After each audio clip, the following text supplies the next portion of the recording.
बिस्मिल्लाहिर्रहमानिर्रहीम। अस्सलाम वालेकुम। मैथमेटिक्स फाउंडेशन में मैं आपको खुशामदीद कहता हूँ।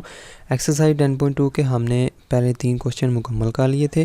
आज हम करेंगे क्वेश्चन नंबर 4, उससे अगले वाले क्वेश्चन जितने भी हो सकेंगे। क्वेश्चन नंबर 4 है जी, find the area outside the circle r is equal to 3 and inside the cardioid r is equal to 2 into 1 plus cos of theta. हमने फाइंड करना है एरिया जो इस सर्कल से बाहर हो और इस कार्डियाइड के अंदर हो, उसका एरिया हमने फाइंड करना है। पहले इन दोनों जो है कर्व्स को हम ड्रा कर लेते हैं। r इज इक्वल टू 3 जो है ये असल में पोलर फॉर्म में लिखी हुई है सर्कल की इक्वेशन। देखिए सर्कल की इक्वेशन वैसे क्या होती है, x square plus y square is equal to r square. ठीक है, अगर मैं इसकी जगह लिख देता हूँ आर की जगह अगर 3 लिख दूँ इसकी जगह, तो यही सर्कल नहीं बन जाता। ठीक है, आर की जगह अगर मैं 3 लिख देता हूँ, 3 का whole square is equal to x square plus y square. ठीक है, तो इसको ड्रा कर लेते हैं। ठीक है, ऐसा सर्कल जिसका रेडियस कितना है 3 है, इसको इधर ड्रा करते हैं। सपोज करते हैं ये जो सर्कल मैंने बनाया है इसका रेडियस कितना है 3 है। तो एक कर्व तो हमने बना लिया है। दूसरी कर्व क्या है, कार्डियाइड।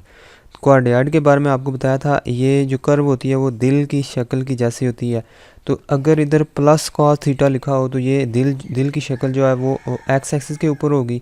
अगर यानी कि अगर प्लस कॉस थीटा लिखा है, यानी अगर हाली कॉस थीटा लिखा हुआ है, चाहे वो प्लस है चाहे माइनस है, अगर प्लस है तो दिल की शक्ल इस तरफ होगी प्लस एक्स एक्सिस की तरफ। अगर माइनस कॉस है तो ये माइनस एक्स एक्सिस की तरफ होगी।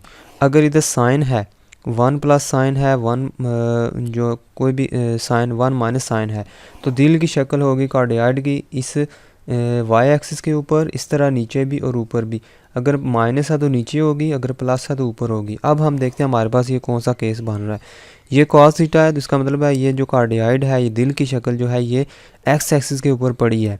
अब किस तरफ पड़ी है, इधर प्लस लिखा तो plus x axis, positive x axis की तरफ पड़ी है। तो हम इसको इधर बना लेते हैं। जैसे ये मैं फॉर एग्जांपल इस तरह बना लेता हूँ। ठीक है, ये हमारे पास ये कार्डियाइड है। ठीक है, एक्स एक्सिस के ऊपर। तो ये कार्डियाइड जो है, अच्छा हमने कौन सा एरिया फाइंड करना है, find the area outside the circle, circle से बाहर हो, and in side the cardioid, और कार्डियाइड के अंदर हो। सर्कल तो ये है, इसके बाहर कौन सा, ये वाला हिस्सा जो कार्डियाइड के अंदर भी है और सर्कल के बाहर है। इसका मतलब है ये वाला हिस्सा, इसका एरिया हमने फाइंड करना है।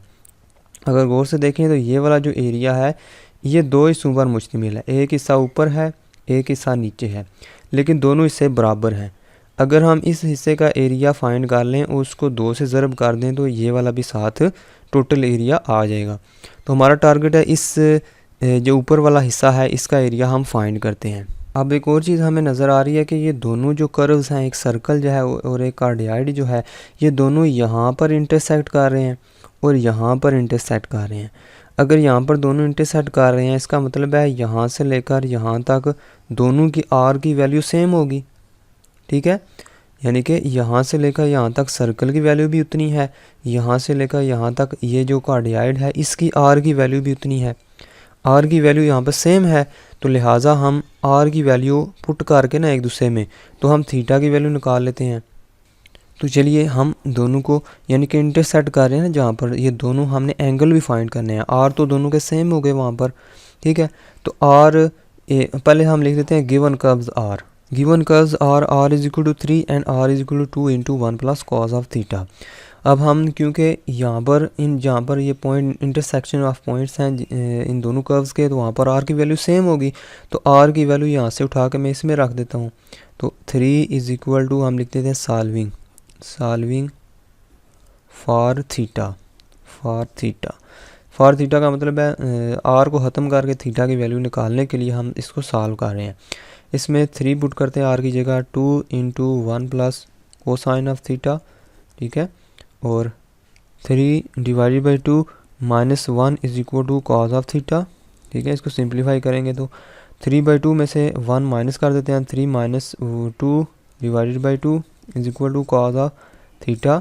1/2 इसका आंसर आएगा इस साइड पे, कॉस ऑफ थीटा। थीटा की वैल्यू क्या आएगी, कॉस इनवर्स ऑफ 1/2। तो cos 1/2 किस किस एंगल पे वैल्यू देता है, ठीक है। एक तो जो है ना cos वो π/3 पे 1/2 वैल्यू देता है, यानी कि 60 डिग्री पे cos हमें पता है कि 60 डिग्री पे इसकी वैल्यू क्या होती है 1/2, या इस 60 डिग्री को हम π/3 भी लिख सकते हैं। लेकिन अगर हमारे पास इस यानी कि एंटी क्लॉकवाइज अगर एंगल देखें तो 60 डिग्री पर आता है, ठीक है। अगर क्लॉकवाइज एंगल देखें यानी कि अगर इस तरह एंगल देखें क्लॉकवाइज, तो फिर ये चौथे क्वाड्रेंट के अंदर एंगल आएगा। यानी मतलब ये है कि अगर एक चीज़ यानी कि अगर एक एंगल है 60 डिग्री इस तरफ, यानी कि अगर हम इसको एंटी क्लॉकवाइज लेते हैं इस तरह एंटी क्लॉकवाइज, ये एंगल ये होता है, ठीक है। अगर क्लॉकवाइज लेते हैं तो इसको फिर रिफ्लेक्ट करना पड़ेगा इस तरफ, ठीक है। ये है 60 डिग्री अगर क्लॉकवाइज लें। तो क्लॉकवाइज अगर देखना है तो हमें इसको 2 पाई माइनस थीटा करना पड़ेगा। थीटा हमारे पास क्या आया 60 डिग्री आया, ठीक है। तो 2 पाई माइनस 60 डिग्री जगह हम π/3 भी लिख सकते हैं। एलसीएम ले 3 2 6 pi minus pi divided by 3 is equal to 5 pi divided by 3। इसका मतलब है cos इनवर्स 1, ये दो एंगल इसीलिए निकाल रहा हूँ क्योंकि दो पॉइंट ऑफ इंटरसेक्शन आते हैं ना। अगर एक ही पॉइंट ऑफ इंटरसेक्शन होता तो हम इसका रिफ्लेक्ट हम ना निकालते, क्योंकि ये दोनों जगहों पर इंटरसेक्ट हो रहा है तो हमें ये निकालना पड़ेगा। तो ये मैंने तो हाथ से बनाई है, ये जो दिल वाली जो शक्ल है, असल में ये जो क्वाड्रेंट है ये इधर आता है, ये क्रॉस सेक्शन इधर आता है चौथे क्वाड्रेंट में, ठीक है। तो ये भी जो है ना इधर नहीं आता, इधर 60 डिग्री तो नहीं ना होता, ये वैसे हमने जनरल शक्ल बनाई है। तो ये देखें एक π/3 एंगल आता है, हम लिखेंगे this implies that theta is equal to एक थीटा π/3 आता है, दूसरा थीटा 5 π/3 आता है। तो ये दोनों एंगल हमने फाइंड कर लिए हैं, एक ये वाला एक ये वाला। ये जब एंगल फाइंड हो गए तो हम अब लिमिट आसानी के साथ फाइंड कर सकते हैं। अब इसका एरिया फाइंड करते हैं, ठीक है ना। कि now area is equal to, ये दो इंटेग्रल लिखते हैं रीजन और डी थीटा। जो जिसका एरिया फाइंड करना ना उसकी जो लिमिट्स हैं या डोमेन है वो रीजन क्या है, वो ये वाला रीजन है। तो इसलिए जिस तरह हम x की वैल्यू और y की वैल्यू फाइंड करते थे ना कार्टेशियन कोऑर्डिनेट्स में, इस तरह हमने थीटा की वैल्यू निकालनी होती है। तो अब हमने लिमिट्स फाइंड करनी है इसकी। एरिया तो हमारे पास आ गया, ये देखो लिमिट्स किस तरह फाइंड करनी है, पहले डी आर लिखा हुआ है और डी आर डी थीटा। पहले डी आर लिखा हुआ है तो आर की लिमिट फाइंड करेंगे। मैंने कहा है कि इससे इस एक्सिस से ऊपर ये वाला एरिया हमने फाइंड करना, पहले उसको 2 से ज़रब करेंगे तो टोटल एरिया हमारे पास आ जाएगा।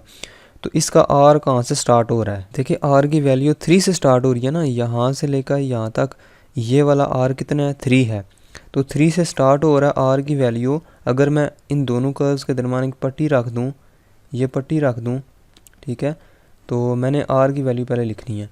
तो यहाँ पर आर की वैल्यू कहाँ से स्टार्ट हो रही है 3 से, और कहाँ तक जा रही है ये हमें नहीं पता, क्योंकि ये कांस्टेंट नहीं है। अगली कर्व जो अगली कर्व है उसकी जो है ना वो आर उसका हम लिख देंगे ऊपर वाली लिमिट में ये वाला।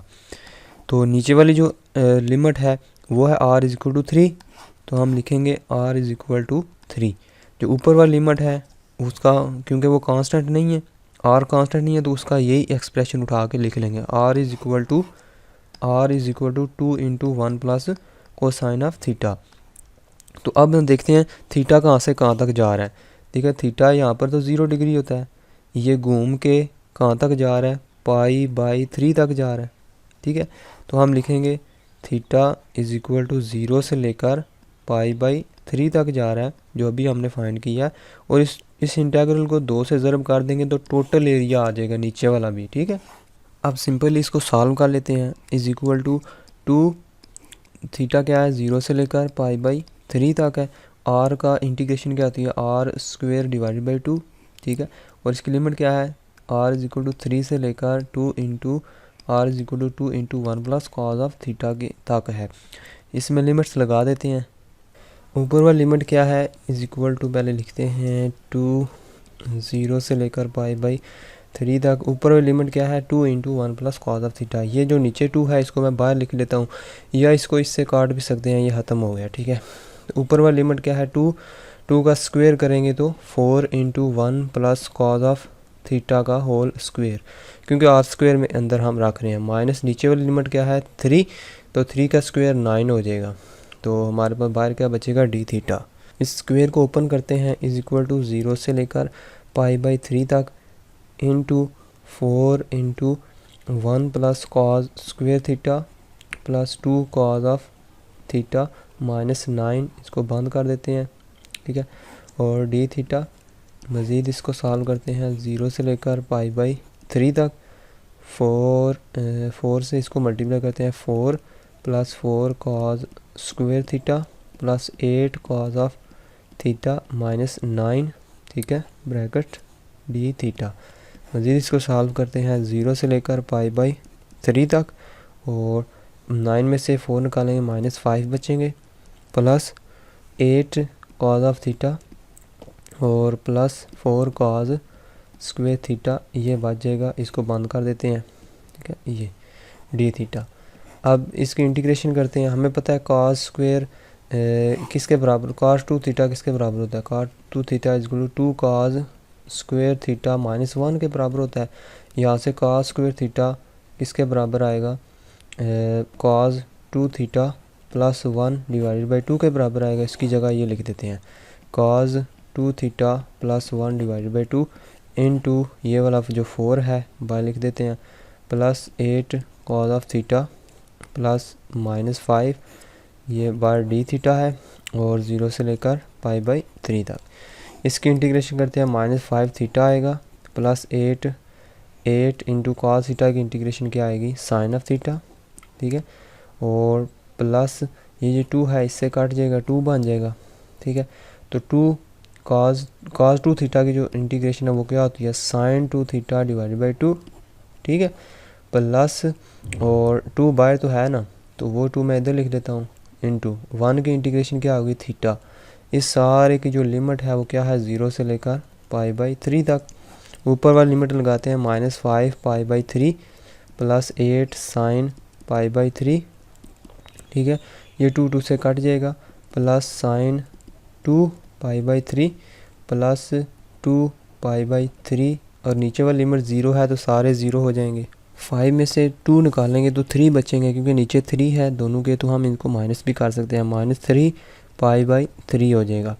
उसके बाद चलें इसको काट भी देते हैं साथ, प्लस 8 साइन π/3, साइन 60 डिग्री कितना होता है, π/3 60 डिग्री होता है ना, तो साइन 60 डिग्री होता है √3 डिवाइडेड बाई 2, प्लस अब साइन π/3 का तो हमें पता चल गया था, √3/2 होता है इसका आंसर।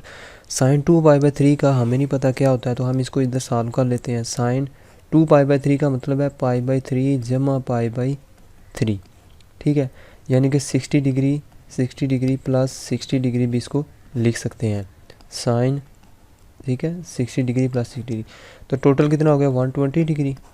तो साइन 120 डिग्री, साइन 120 डिग्री को हम इस तरह लिख सकते हैं, 90 डिग्री प्लस 30 डिग्री, ठीक है, 90 की शक्ल में लिख सकते हैं, 90 डिग्री प्लस 30 डिग्री। तो इसको हम कॉस, अगर इधर अंदर 90 हो तो जो साइन है वो कॉस में चेंज हो जाता है, कॉस 30 डिग्री बन जाएगा। तो क्योंकि साइन जो है वो ये 90 डिग्री प्लस थीटा है ना, तो 90 डिग्री इधर होता है, प्लस थीटा दूसरा क्वाड्रेंट है, दूसरे क्वाड्रेंट के अंदर साइन पॉजिटिव होता है, तो हम इधर पॉजिटिव ही लगाएंगे। कॉस 30 डिग्री हमें पता है किसके बराबर होता है, √3 डिवाइडेड बाई 2, तो इसकी जगह हम लिख देंगे √3 डिवाइडेड बाई 2, प्लस आगे तो कुछ नहीं आएगा क्योंकि वो हमने उसमें से ये माइनस कर दिया। ये हमारे पास आ गया, इसको हम सॉल्व करते हैं। ये कितने 8 √π/3 हैं, √3/2 हैं, एक 8 एक ये है, कितने हो गए टोटल 9 हो गए। हम लिखते हैं 9 √3/2 और ये साथ में माइनस पाई आएगा, तो इससे आगे इसको नहीं सॉल्व कर सकते, ये हमारा आंसर है। उसके बाद आ जाता है क्वेश्चन नंबर 5। क्वेश्चन नंबर 5 में कहता है कि find the area inside the circle. हमने एरिया फाइंड करना है इस सर्कल के इनसाइड एंड आउटसाइड द लेमनीस्केट।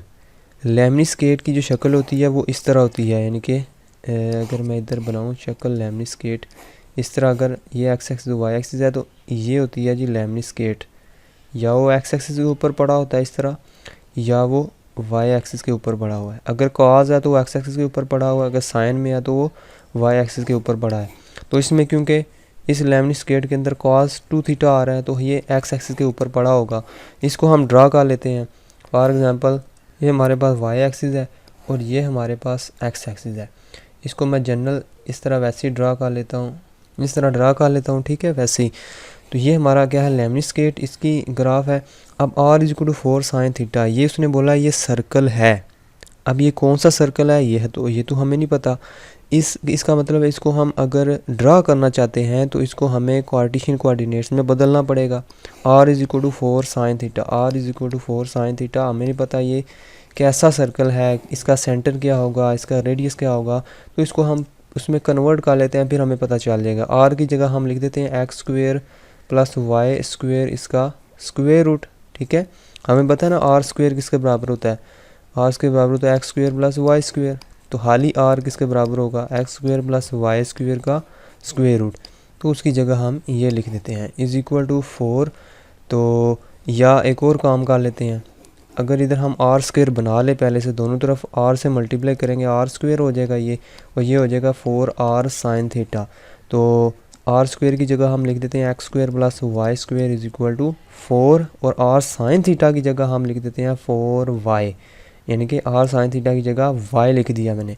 तो इसको हम सिंप्लीफाई कर लेते हैं, x square plus y square minus 4y is equal to 0, x square plus y इसका होल स्क्वेयर, इसको कंप्लीटिंग स्क्वेयर से हल करते हैं इस y वाले को, वाई स्क्वेयर माइनस 2 इंटू ये वाला y इंटू 2 प्लस 2 का स्क्वेयर, दोनों तरफ 2 का स्क्वेयर को ऐड कर देंगे कंप्लीटिंग स्क्वेयर के तरीके से, एक्स स्क्वेयर प्लस ये वाला कौन सा स्क्वेयर बनता है, y माइनस 2 का होल स्क्वेयर, y माइनस 2 का whole square is equal to 2 का स्क्वेयर।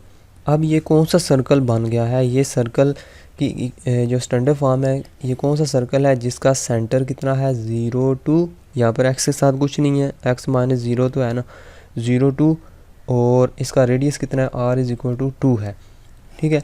तो इसको हम बना लेते हैं, 0 2 इधर होगा कहीं, 0 2 0,2, ठीक है, ये पॉइंट है, ये इसका सेंटर है, तो इसको बनाते हैं। और इसका मतलब है यहाँ पर ये कितना होगा 4 होगा, यहाँ से लेकर यहाँ तक 2, यहाँ से लेकर यहाँ तक 2, इसका रेडियस 2 है, तो ये हमने सर्कल बना दिया है। तो ये भी आपने सीख लिया कि अगर पोलर कर्व दी गई हो सर्कल की कोई, तो उसको हम स्टैंडर्ड फॉर्म में चेंज करके इसको ड्रा कर सकते हैं। तो सबसे पहले हम लिखेंगे given curves r is equal to 4 sine theta and r square is equal to 8 cos of 2 theta. अगर हम गौर से देखें तो हमारे जो क्वेश्चन है पूछा हुआ, उसने बोला है कि area inside the circle, circle के इनसाइड होना चाहिए और लेमनी स्केट के आउटसाइड होना चाहिए। तो लेमनी स्केट तो ये है, इसके बाहर बाहर होना चाहिए, यानी कि ऊपर वाला जितना एरिया है ये वाला सारा ये हमने फाइंड करना है जो लेमनी स्केट के बाहर है और सर्कल के इनसाइड में है। अगर गौर से देखें तो ये वाला जो पॉइंट है और ये वाला जो पॉइंट है, यहाँ पर सर्कल और लेमनी स्केट आपस में इंटरसेक्ट कर रहे हैं, ठीक है। तो इसका मतलब है ये फाइंड करने पड़ेंगे, तो इन दोनों को सॉल्व करते हैं। सॉल्विंग फॉर थीटा, तो r को उठा के यहाँ से इसमें पुट कर देंगे, r स्क्वेयर हो जाएगा, तो 4 का स्क्वेयर 16 हो जाएगा, साइन का स्क्वेयर साइन स्क्वेयर थीटा हो जाएगा, 8 को 16 से काट देंगे, 2 बचेगा, ये एक cos 2 थीटा की जगह हम लिख सकते हैं cos square theta minus sign square theta, इसकी जगह हम लिख सकते हैं, ठीक है। cos 2 थीटा का फार्मूला होता है, ये साइन स्क्वेयर थीटा इधर आके इसके साथ प्लस हो गए, कितने साइन स्क्वेयर थीटा हो गए 3। अब हमने चूंकि थीटा की वैल्यू फाइंड करनी है, थीटा की वैल्यू ऐसे तो नहीं फाइंड होगी, साइन cos काट तो नहीं सकते, तो हम इसको चेंज करना पड़ेगा टेंजेंट में। 3 को नीचे ले जाते हैं इधर, sign square theta divided by cos को नीचे ले आते हैं, cos स्क्वेयर थीटा, ठीक है। उसको जब नीचे लाएंगे इधर 1 बचेगा, 3 को उठा के इधर ले जाएंगे, तो ये क्या बन जाएगा साइन बाई cos, ये टेन स्क्वेयर थीटा बन जाएगा, tan square theta is equal to 1/3, दोनों तरफ स्क्वेयर रूट लेंगे तो tan theta is equal to 1/√3 हो जाएगा। तो थीटा की वैल्यू फाइंड करनी है तो दोनों तरफ टेन इनवर्स लेना पड़ेगा, टेन इनवर्स इज 1/√3। तो जो टेन इनवर्स है यानी कि 1/√3 किस एंगल पे देता है, एक तो हमें पता है ना कि साइन थीटा की वैल्यू 30 डिग्री पे कितनी होती है 1/2, ठीक है। cos थीटा की वैल्यू 30 डिग्री पे कितनी होती है √3 डिवाइडेड बाई 2, ठीक है। जब हम cos theta sine theta divided by cos theta करते हैं, ठीक है, तो हमारे पास आता है 1/2 डिवाइडेड बाई √3 डिवाइडेड बाई 2। तो ये 2 से कट जाता है 1/√3। एक बात तो ये है कि का जो टेंजेंट है वो एक तो देता है π/6 पे, ठीक है। This implies that theta is equal to π/6, यानी कि 30 डिग्री पे वैल्यू देता है टेंजेंट थीटा। टेंजेंट जो है वो 30 डिग्री पे π/6 वैल्यू देता है, सॉरी 1/√3 वैल्यू देता है 30 डिग्री पे। तो दूसरी वैल्यू हमने फाइंड करनी है, वो कैसे फाइंड करेंगे? देखें π/6 एक वैल्यू तो हमारे पास आ गया, ये π/6 है पहले क्वाड्रेंट में। जो दूसरी वैल्यू ये तो दूसरे क्वाड्रेंट में है। तो दूसरे क्वाड्रेंट में यहाँ पर पाई होता है ना, यहाँ पर एंगल पाई होता है, तो पाई माइनस थीटा करते हैं दूसरे क्वाड्रेंट में। तो इसमें दूसरे क्वाड्रेंट में पाई माइनस थीटा करेंगे, पाई माइनस π/6 करेंगे is equal to 6 pi minus pi divided by 6, यानी कि 5 π/6 इसका आंसर आएगा दूसरा, यानी कि थीटा का दूसरा आंसर क्या है 5 π/6। तो ये दो वैल्यूज़ आती हैं थीटा की, तो ये हमने फाइंड कर ली है। अब हम इसका एरिया फाइंड करते हैं। इसका एरिया फाइंड करने के लिए हम इसको गौर से देखते हैं कि ये वाली जो चीज़ है, ये वाली जो कर्व है, ठीक है। अब गौर से देखें, इसका अगर और इसका और इसके साथ पट्टी अगर इसमें पट्टी रखें तो जो आर की वैल्यू है ना, जब π/4 तक, यानी कि इसकी वैल्यू जो है वो 0 हो जाती है। एंगल π/4 अगर हो जाए तो इस कर्व की वैल्यू 0 हो जाती है। वो कैसे? देखो कि r² हमारे पास ये किधर गया है, जो ये वाली जो कर्व है इसका क्या है, r² is equal to 8 cos 2 theta, ठीक है। अगर इसमें मैं रखता हूँ r की जगह 0, क्योंकि ये देखें ना, जो ये कर्व आगे जा रही है, ये वाली जो कर्व है ये 0 के पास जा रही है, ठीक है। ये जो कर्व है ये बाहर उधर जा रही है, लेकिन ये वाली जो कर्व है ये 0 के पास जा रही है। ये 0 कब होगा, किस एंगल पे ये 0 बन जाएगी, वो हम चेक करते हैं। r कब 0 होगा, इसकी जगह 0 रखते हैं। 8 cos 2 थीटा, 8 इधर आके डिवाइड होकर 0 हो गया, cos 2 theta is equal to 0, ठीक है। तो cos 2 theta is equal to cos inverse of 0 2 theta is equal to, हमें पता है cos 0 90 पे ही होता है, π/2 पे होता है। थीटा की वैल्यू क्या आएगी, π/4। यहाँ से हमें पता चला कि जो ये कर्व आगे जा रही है तो कोई ना कोई एंगल ऐसा आएगा कि ये वाली जो कर्व है ये 0 के पास जा रही है, ठीक है। तो π/4 एंगल जब आता है, π/6 यानी कि 30 डिग्री होता है, ये छोटा होता है ना, π/4 होता है 45 डिग्री, तो ये बड़ा होता है। तो ये वाली जो कर्व है आगे जा रही है, तो ये जब π/4 तक पहुंचेगी तो ये जो है ये कर्व 0 तक पहुंच जाएगी। इसका मतलब है ये वाला जो रीजन है ये खुद दो हिस्सों में डिवाइड हो गया, ठीक है। एक ये वाला जो रीजन है ना, ये वाला सारा रीजन हमने ऊपर वाला फाइंड करना है। तो अगर हम फाइंड कर लें यहाँ से लेकर यहाँ तक रीजन, ये वाला फाइंड कर लें, इसका एरिया उसको 2 से ज़रब कर दें तो टोटल एरिया इस साइड वाला भी आ जाता है। तो हमारा फोकस है इस साइड वाला एरिया फाइंड करना, लेकिन इस साइड वाला एरिया भी दो हिस्सों में डिवाइड हो गया।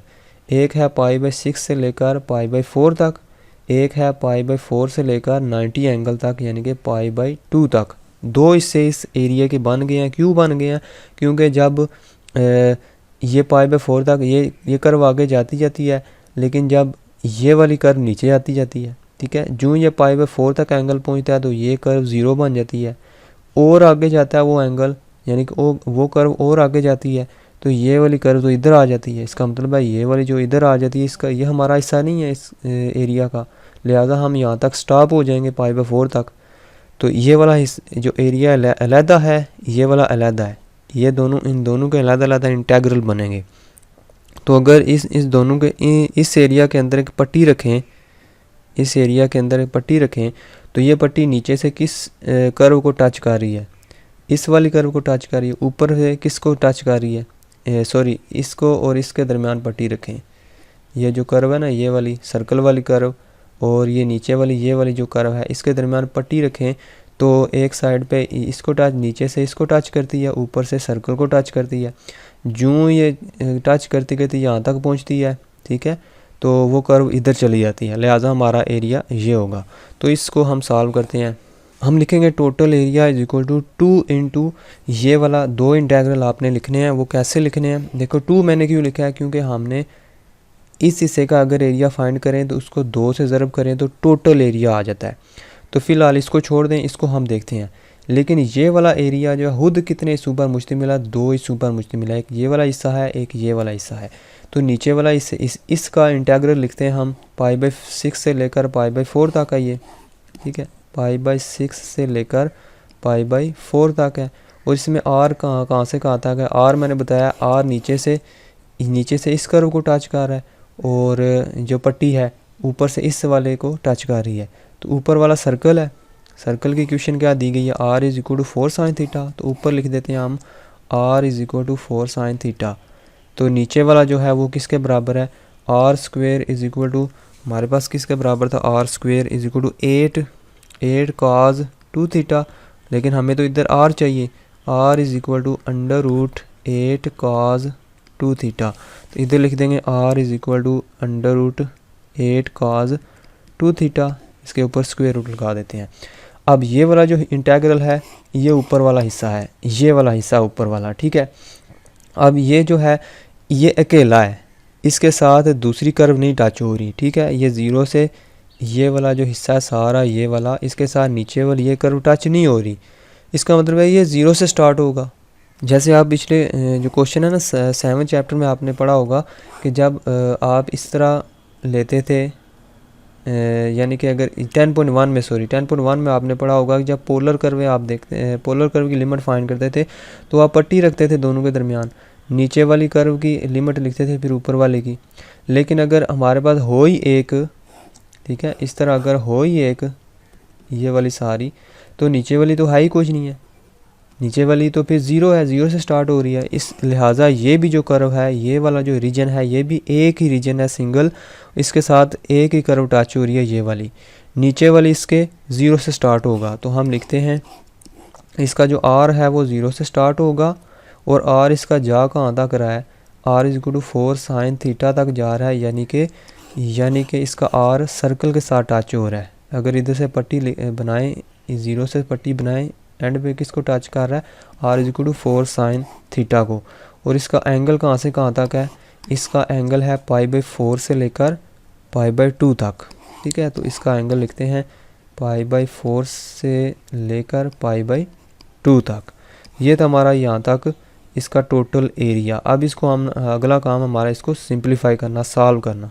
r का जो इंटीग्रेशन है वो क्या होती है, r स्क्वेयर डिवाइडेड बाई 2 होती है। ये वाली लिमिट भी साथ लगा देंगे, 8 cos 2 थीटा, इसका नीचे वाली लिमिट ये है, ऊपर वाली लिमिट ये वाली है, ये भी लगा देते हैं। इस तरह इसकी इंटीग्रेशन भी क्या होगी, r स्क्वेयर डिवाइडेड बाई 2, इसकी नीचे वाली लिमिट 0 है, ऊपर वाली लिमिट 4 sin थीटा है। मज़ीद सॉल्व करते हैं, ऊपर वाली लिमिट लगाएंगे तो हमारे पास आएगा 4 का स्क्वेयर 16 होता है, साइन स्क्वेयर होता है 16 डिवाइडेड बाई 2, साइन स्क्वेयर होगा तो 2 16 से काट के 8 बन गया, माइनस नीचे वाली लिमिट क्या है, ये वाली r स्क्वेयर इससे कट जाएगा, ठीक है। 8 cos 2 थीटा डिवाइडेड बाई 2 आएगा, ये वाला 2 यानी 8 से काट के इधर 4 आ जाएगा। मज़ीद इसको ऊपर वाली लिमिट क्या है, इसकी ऊपर वाली लिमिट है जी 4 sin ऑफ थीटा, तो 4 का स्क्वेयर 16 हो जाएगा, 16। अच्छा इधर भी 2 है ना, इधर हाँ ठीक है। इस 2 को बड़ी ब्रैकेट को मैंने अंदर ख़त्म कर दिया, 2 को इसके साथ ज़रब किया, 2 को इसके साथ भी ज़रब किया। तो ये वाला 2 जो है ये बाहर वाला, ये वाला 2 आया इधर। तो 8 sin स्क्वेयर थीटा आ जाएगा इसमें, क्योंकि जिस तरह ये 8 sin स्क्वेयर थीटा आया ना, इसी तरह ये भी आ जाएगा। अच्छा इधर आ जाते हैं, साइन स्क्वेयर जो है यहाँ से हम कॉमन लेते हैं 4 को। जब 4 को कॉमन लेते हैं, या दूसरा साइन स्क्वेयर की जगह हम लिख देते हैं सिंगल, यानी कि हमें पता है कि cos 2 थीटा ये किसके बराबर होता है, 1 - 2 साइन स्क्वेयर थीटा के बराबर होता है, ठीक है। तो इधर क्या लिखा हुआ है, 8 साइन स्क्वेयर थीटा, ठीक है। तो अगर मैं इसको 4 से ज़रब कर दूँ दोनों तरफ, 4 cos 2 theta is equal to 4 minus 8 sine square theta, ठीक है। 8 साइन स्क्वेयर थीटा को इधर ले आता हूँ और 4 को मैं उधर ही आने देता हूँ, 4 minus 4 cos of 2 theta. 8 sine square theta की जगह 4 माइनस 4 cos 2 थीटा ये लिख सकते हैं इधर, ठीक है। तो इसकी जगह, ठीक है। तो अब इसको यानी कि अगर इसकी जगह 4, यहाँ से 4 कॉमन भी ले सकते हैं, 4 इंटू 1 माइनस कॉज 2 थीटा, ठीक है। और इधर क्या लिखा हुआ है, -2 cos 2 थीटा, सॉरी इधर ऊपर -4 cos 2 थीटा, -4 cos 2 थीटा, ये साइंस के 8 साइंस के थीटा की जगह लिखा है, ये उधर ही लिखा होता पहले ही। तो 4 इन सब में से कॉमन लेंगे तो इधर क्या बचेगा, -cos 2 थीटा, ये अंदर बचेगा 4 into 1 minus 2 cos 2 theta, 1 minus 2 cos 2 theta अंदर ही लिख देंगे, ये वाला 4 को बाहर 2 से मल्टीप्लाई कर देंगे तो 4 2 ज़ार 8 हो जाएंगे। इसी तरह इसकी जगह ये लिख दिया 1 माइनस cos 2 थीटा, और 4 बाहर आके 2 से ज़रब हो जाएगा, 8 हो जाएगा। तो अब इसकी इंटीग्रेशन करते हैं, थीटा 1 की इंटीग्रेशन थीटा होती है, तो 2 cos 2 थीटा की इंटीग्रेशन क्या होगी, cos 2 थीटा की इंटीग्रेशन क्या होती है, sin 2 थीटा डिवाइडेड बाई 2 होती है इसकी इंटीग्रेशन, और बाहर 2 भी लिखा हुआ है ये वाला, ये 2 से काट के इधर क्या बचा है, सिर्फ sin 2 थीटा। सिमिलरली ये cos 2 थीटा की इंटीग्रेशन क्या होती है, sin 2 थीटा डिवाइडेड बाई 2, इसके बाहर तो कोई 2 नहीं है, लिहाजा ये कैंसिल नहीं होगा। ऊपर वाली लिमिट लगाएंगे, नीचे वाली लिमिट लगाएंगे, ये चीज़ें आ जाएंगी, इन सब को सिंप्लीफाई करेंगे तो ये हमारे पास इस क्वेश्चन का आंसर आता है। उम्मीद करता हूँ कि ये थोड़ी वीडियो लंबी होगी, या उम्मीद करता हूँ कि आपको ये समझ आ गया होगा। ये जो 2 क्वेश्चन है एक जैसे पोलर क्वेश्चन है दोनों, ठीक है। इसके बाद आ जाते हैं क्वेश्चन वॉल्यूम के, तो हम अगली वीडियो में डिस्कस करेंगे, ये पहले वीडियो लंबी हो गई है। अल्लाह हाफिज़।